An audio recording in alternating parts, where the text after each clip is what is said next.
আর ভিনরাজ্যের আলু বীজের অপেক্ষা নয়, এবার আলিপুরদুয়ারেই তৈরি হচ্ছে উন্নত মানের আলু বীজ। আলিপুরদুয়ার জেলায় এই প্রথম।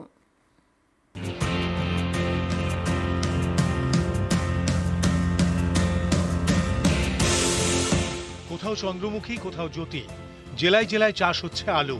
এই চাষের জন্য প্রয়োজন আলু বীজ, যার বেশিরভাগটাই আসে পাঞ্জাব থেকে। এতে সমস্যাও অনেক। অভিযোগ, কখনো দাম বেশি পড়ে, কখনো মান থাকে খারাপ। এই সমস্যা মেটাতেই এবার উদ্যোগ নিয়েছে আলিপুরদুয়ার জেলা প্রশাসন। কৃষকদের পাশে জেলা কৃষি দফতর। এবার আলিপুরদুয়ারেই তৈরি হচ্ছে উন্নত মানের আলু বীজ। আলিপুরদুয়ারের কুমারগ্রাম ব্লকের পশ্চিম নারারথলে এখানেই তৈরি হয়েছে 12টি পলি হাউস।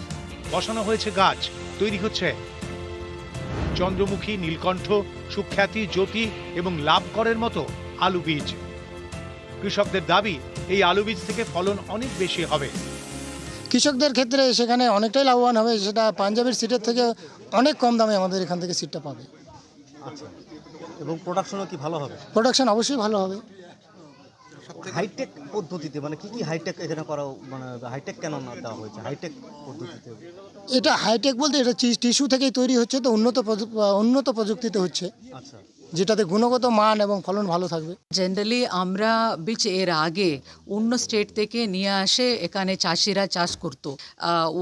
ওদেরকে সামনে রাখে আমরা এখানে লো কাস্ট মেথডে অ্যাট দ্য সেম টাইম খুবই এফেক্টিভ কোয়ালিটি হাই এইরকম সিডগুলো আমরা তৈরি করতে পারছি। এটা খুবই হবে।